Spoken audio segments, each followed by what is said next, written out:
Welcome back جی. میں doctor اعظم ایک بار پھر آپ کے ساتھ حاضر ہوں اور ہمارے درمیان موجود ہیں پروفیسر خنانی صاحب، جن سے بڑی مزے کی باتیں چل رہی ہیں اور ڈسکشن کے اس موڑ پہ پہنچے تھے، لیکن یہ کہ بریک ہمارے درمیان حائل تھا. جی ڈاکٹر صاحب، ہم بات کر رہے تھے کہ ویکسینیشن لگوانے کے بعد کتنے عرصے بعد ہمیں یہ پتہ چلتا ہے کہ ہمارے اندر وہ دفاعی نظام، پہلی بات تو یہ کہ کتنے پرسنٹ ہمیں شیورٹی ہے کہ اس ویکسینیشن نے ہمارے اندر ایک ایسی فوج ڈیولپ کر دی ہے جو کہ اس موذی مرض سے لڑ سکتی ہے، اور کتنے پرسنٹ ہے کہ وہ واقعی ہمیں سیفٹی دے سکے گی؟ جی سر. جی یہ بڑا مشکل سوال ہے، چونکہ جب بھی کوئی بھی وائرل انفیکشن ہوتا ہے انسان کے جسم میں اس کے خلاف قوت مدافعت ڈیولپ ہونی شروع ہو جاتی ہے. جن لوگوں کو کووڈ کا انفیکشن ہوتا ہے، چاہے وہ ہلکا ہو، مائلڈ ہو، سیویئر ہو، تو ان کے جسم میں اینٹی باڈیز بنتی ہیں اور جو ایکچولی اس بیماری کو ختم کرنے میں معاون ثابت ہوتی ہیں. تو نیچرل انفیکشن کے بعد بھی اینٹی باڈیز بنتی ہیں، اور عام طور پر جو ہم یہ کہتے ہیں کہ آئی جی ایم اور آئی جی جی اینٹی باڈیز بنتی ہیں نیچرل انفیکشن کے بعد. جو ویکسین ہے اس میں ہم وہ اینٹیجنس ڈالتے ہیں جو وائرس میں موجود ہوتے ہیں، لیکن وائرس کی طرح وہ ملٹیپلائی کر کے آپ کو بیمار نہیں کر سکتے. تو وہ جو اینٹیجنس ہوتے ہیں وہ ہم ڈالتے ہیں ویکسین کی صورت میں، اور باڈی اس کے خلاف قوت مدافعت کرتی ہے اور اینٹی باڈیز بناتی ہے. یہ جو اینٹی باڈیز بناتی ہیں ویکسین کے اگینسٹ، اس کو ہم کہتے ہیں نیوٹرلائزنگ اینٹی باڈیز، چونکہ وہ وائرس کو جسم کے خلیوں میں سیلز میں داخل نہیں ہونے دیتی. تو یہ نیوٹرلائزنگ اینٹی باڈیز جو ہیں ان کا ٹیسٹ ذرا ڈیفرنٹ ہوتا ہے، اس کو ہم نیوٹرلائزنگ اینٹی باڈی ٹیسٹ کہتے ہیں. اور تقریباً جو ہے وہ مختلف ویکسینز کو جو انہوں نے کلینکل ٹرائل کر کے چیک کیا ہے، تو 70% سے لے کے 95-98% تک لوگوں میں اینٹی باڈیز بن جاتی ہیں، اور اس کی مقدار کو ہم میجر بھی کر سکتے ہیں، جس سے ہمیں پتہ چل جاتا ہے کہ کتنی حد تک آپ کی قوت مدافعت ڈیولپ ہو گئی ہے. اچھا، لوگوں کے ذہن میں اس معاملے میں ایک سوال یہ بھی اکثر آتا ہے جو مجھ سے پوچھا جاتا ہے، وہ یہ ہے کہ کتنے عرصے تک کی جو قوت مدافعت جو ہے وہ چلے گی ہے، اور ہمیں ویکسین کا ڈوز کب ریپیٹ کرنا پڑے گا یا بوسٹر کب لگوانا پڑے گا. اس سوال کا جواب ابھی تک پوری دنیا میں کسی بھی سائنٹسٹ کے پاس نہیں ہے. ابھی تک چونکہ ویکسین کو لگانا شروع کیے ہوئے ہمیں 9 مہینے ہوئے ہیں، اور اس 9 مہینے کے دوران ہم یہ چیک کرتے ہیں کہ جو اینٹی باڈیز کا لیول ہے وہ شروع میں، جیسے آپ نے سوال کیا تھا کہ پہلا ڈوز اور سیکنڈ ڈوز،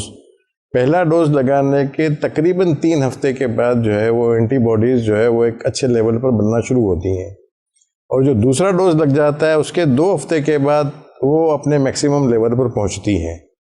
تو ٹوٹل جو 2 ڈوز والا ویکسین ہے اس کے سیکنڈ ڈوز کے 2 ہفتے کے بعد یا 3 ہفتے کے بعد آپ چیک کریں گے تو آپ کو ایک اچھا لیول آف نیوٹرلائزنگ اینٹی باڈیز ملے گا.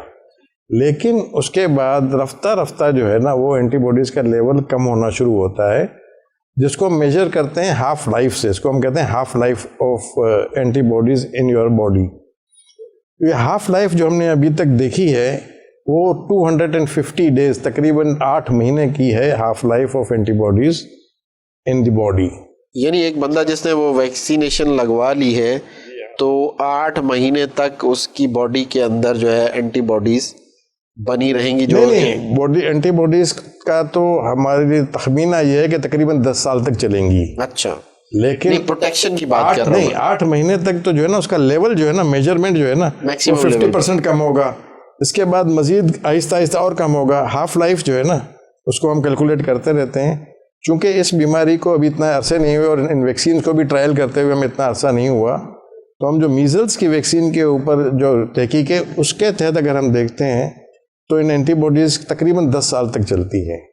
اچھا، اب اینٹی باڈیز کا جو پروٹیکشن کا لیول ہے اس کے ساتھ بیماری کی شدت کا بڑا گہرا تعلق ہے، کہ جو بیماری کی شدت کو کم کرنے کے لیے اینٹی باڈیز کا لیول ہے وہ کافی کم چاہیے ہوتا ہے، جبکہ بیماری کو سے جو ہے اموات روکنے کے لیے بہت ہی کم لیول چاہیے ہوتا ہے. تو جو ہم اینٹی باڈیز کا لیول میجر کرتے ہیں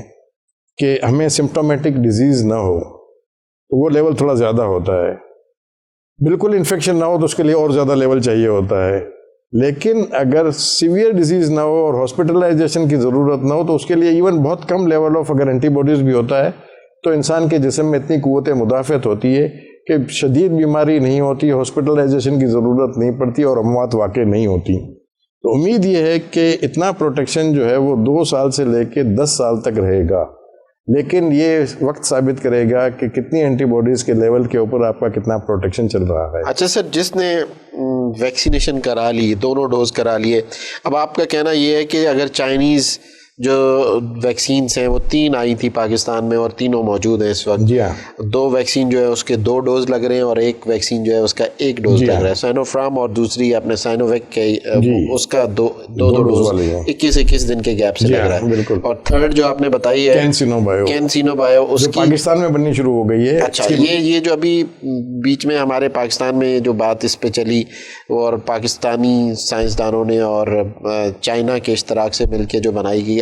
اس کی کیا صرف 1 واحد جو ہے وہ ڈوز لگے گی اور اس کا بھی وہی امپیکٹ آئے گا بندے کی باڈی پہ, اینٹی باڈیز بنانے میں, امیونٹی اتنی اس حد تک وہ پرووائڈ کرنے میں کامیاب ہو جائے گی؟ جی, یہ جو پاک ویک کے نام سے پاکستان میں بننی شروع ہوئی ہے, چائنا نے ٹیکنالوجی ٹرانسفر یہاں پر کی ہے, اور یہ ویکسین بھی تقریباً اتنی ہی افیکٹو ہے. ہو سکتا ہے کہ تھوڑا سا لیول آف اینٹی باڈیز جو ہے وہ کم ہو, اور over the period of time ہمیں پتہ چلے گا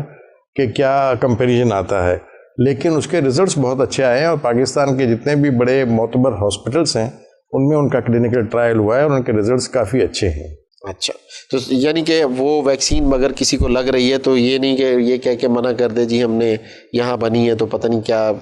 نہیں, جو ہمارے پاکستانی عوام کو میڈ ان پاکستان تو وہ made in U S A اور یو کے اس طرح کے, اس میں میرا خیال ہے کہ ٹوٹل ٹیکنالوجی ٹرانسفر, بلکہ یہاں تک کہ سائنٹسٹ بھی ان کے یہاں پر ہیں جو کام کر رہے ہیں, اور پاکستانی جو ٹیم ہے وہ بھی بہت اسٹرانگ ٹیم ہے اور ان کو تربیت بھی دی جا رہی ہے. اس سے مطلب کہ ہم یہ کہہ سکتے ہیں کہ ہمارے پاکستان کے اندر جو ویکسین بنی ہے وہ ایز اٹ از افیکٹو ہے, جیسے کہ ایسٹرازینیکا یا سینوفرام یا سائنوویک کے نام سے جو دوسری ویکسینز چائنا سے آئی ہیں, اسی طریقے سے ہمارے پاکستان کے اندر بھی چائنا ہی نے جو ہمیں ٹیکنالوجی ٹرانسفر کی ہے اس کے حساب سے جو ہم لوگوں نے ویکسین بنائی ہے وہ ایز اٹ از افیکٹو ہے. تو آپ لوگوں کو ضرور اس ویکسینیشن کی طرف جانا چاہیے اور اپنے آپ کو اس حوالے سے جو ہے سیکیور کرنا چاہیے. لیکن سر مجھے ایک اور چیز, شروع میں آپ نے دیکھا ہوگا کہ جب ویکسینیشن ہو رہی تھی تو لوگ جو ہے نا ایڈلٹس پہ فوکس, اور ابھی بھی پہلے انہوں نے ٹاپ میں جو اولڈ کافی سینئر سٹیزنس ہیں ان کو ویکسینیشن کی, پھر آہستہ مطلب نیچے آتے جا رہے ہیں, ٹریکل ڈاؤن ہوتے جا رہے ہیں. تو بچوں میں بہت کم تھا سلسلہ, لیکن ایک دم سے پھر بیچ میں سلسلہ آیا کہ کچھ کیسز رپورٹ ہونا شروع ہو گئے. تو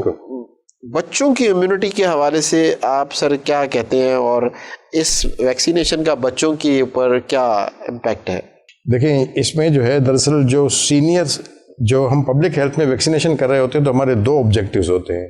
ایک تو یہ ہے کہ بیماری کی شدت اور اموات کو کم کیا جائے, اور دوسری طرف وائرس کے پھیلاؤ کو روکا جائے. بیماری کی شدت اور اموات کو کم کرنے کے لیے جو ہے نا, چونکہ سینئر ایج گروپ میں اموات زیادہ ہو رہی تھیں یا بیماری کی شدت زیادہ تھی, تو اس لیے ان کو پریفریبلی جو ہے نا ویکسینیٹ کیا گیا. 20% اموات جو ہے 60 to 80 کے ایج گروپ میں ہوئی ہے. بالکل, اسی لیے جو ہے وہ اب جو ہے ویکسینیشن کی جا رہی ہے تاکہ کمیونٹی میں اسپریڈ کم ہو, جو ینگ لوگ زیادہ اسپریڈ کر رہے ہوتے ہیں, تو اس لیے ایج گروپ جو ہے نا وہ کم کرتے ہیں. اب تقریباً جو ہے وہ میرا خیال ہے کہ 18 سال سے اوپر وہ سر جس نے ویکسین لگوا لی ہوگا تھا ایم سیف, وہ اسٹارٹڈ پارٹیز نہیں, وہ بالکل نہیں کرنا ہے. تو بہرحال تو اب جو ہے نا جو چونکہ بچوں کو اس لیے ویکسین نہیں لگائی جا رہی تھی کہ ان میں سیفٹی کے ٹرائلز نہیں ہوئے تھے. صحیح. اب جو ہے وہ ریسنٹلی یہ ٹرائلز 12 سے 18 سال کی عمر میں بھی ہونے شروع ہو گئے ہیں, اور خاص طور پر جو فائزر کی ویکسین جو کہ پاکستان میں بھی آ گئی ہے, انہوں نے 12 سے 18 سال تک کے لیے اس کو اپروول دے دی ہے, دنیا میں اس کی اپروول ہو گئی ہے. جی, آفٹر ٹرائلز اس کی سیفٹی جو ہے نا وہ انشور کر دی گئی ہے. تو اس طرح سے جو ہے وہ گریجولی جو ہے وہ ایج کم کر کے ینگ لوگوں میں, بچوں میں دوسرا یہ کہ ینگ 18 سال سے کم عمر میں زیادہ ہم لوگ فکر مند اس وقت تک نہیں تھے جب تک کہ بیماری جو ہے وہ بچوں میں کم پھیلتی تھی اور شدت آف ڈیزیز جو ہے بہت کم ہوتی تھی. لیکن جو سیکنڈ ویو اور پرٹیکولرلی تھرڈ ویو میں ہوا ہے پاکستان میں, ابھی دنیا میں دوسری جگہوں پر بھی سیکنڈ ویو میں جو ہوا ہے اور جو ویریئنٹس آئے ہیں, تو وہ بچوں میں بھی جو ہے نا وہ ڈیزیز پروڈیوس کر رہے ہیں. تو اسی لیے جو ہے وہ ویکسینیشن جو ہے وہ الٹیمیٹلی جو ہے وہ ہمیں 12 سال سے بھی کم لوگوں کی ایج پہ بھی لے جانی پڑے گی, لیکن یہ وقت کے ساتھ ساتھ ہوگا. اچھا دوسری بات سر، ایک اور چیز جو کہ بڑی سننے میں ملی، جی یو کے ویریئنٹ، جی افریقن ویریئنٹ، تو اب تو انڈین ویریئنٹ، یہ کیا ان میں کیا مطلب برانڈز ویکسینیشنز کے تو چل رہے تھے، یہ وائرس کے برانڈ کس طریقے سے، یعنی کہ یہ کوئی افریقہ سے وائرس ادھر لایا گیا ٹرانسفر ہوا یا کچھ اور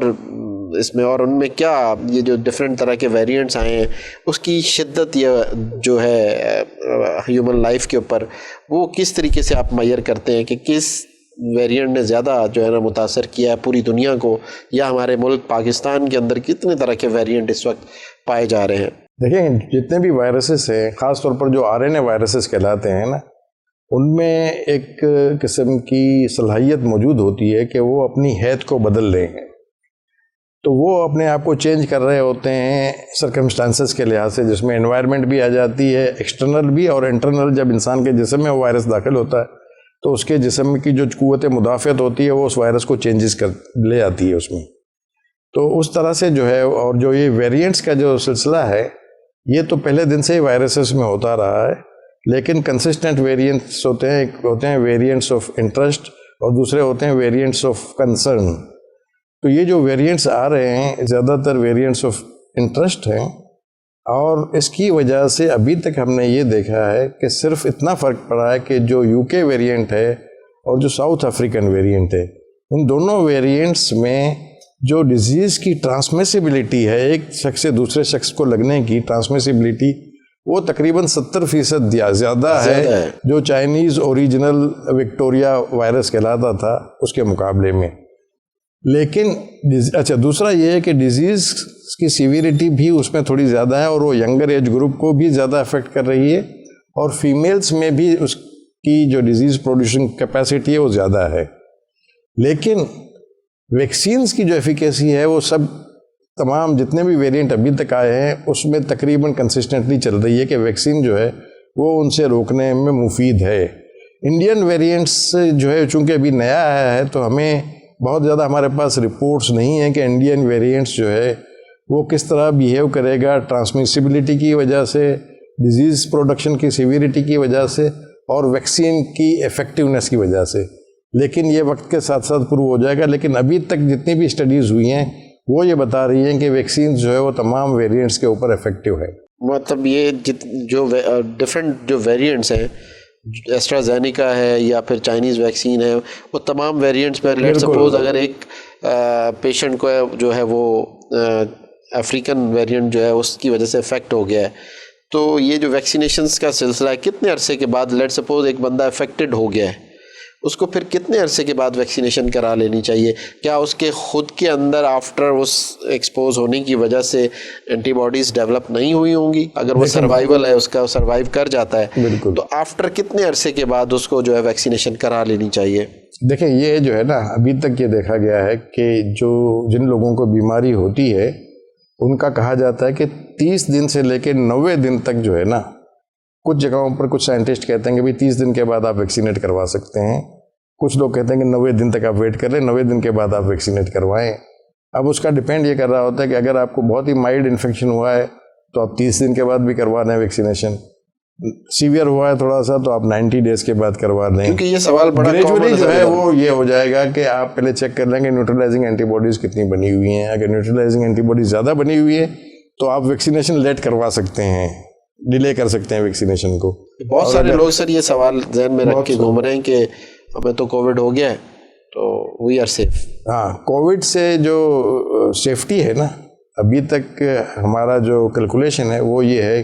کہ تقریباً کووڈ ہونے کے بعد آپ کی جو سیفٹی ہے وہ تقریباً جو ہے وہ 3 سے 9 مہینے تک رہتی ہے. اس کے بعد آپ کا جو ہے وہ اینٹی باڈیز کا لیول کم ہو جاتا ہے تو آپ ری ایکسپوز ہو سکتے ہیں. لیکن جب آپ ری ایکسپوز بھی ہوں گے تب بھی ڈیزیز آپ کو اتنی سیویئر نہیں ہوگی. یہ خاص بات ہے. بہت شکریہ سر. بہت اچھے نوٹ پہ ہماری ڈسکشن جاری ہے، لیکن اس دوران ایک بار پھر ہم ایک بریک کی طرف چلتے ہیں. انشاءاللہ تعالیٰ یہیں سے سلسلہ دوبارہ واپس شروع کریں. ملتے ہیں بریک کے بعد.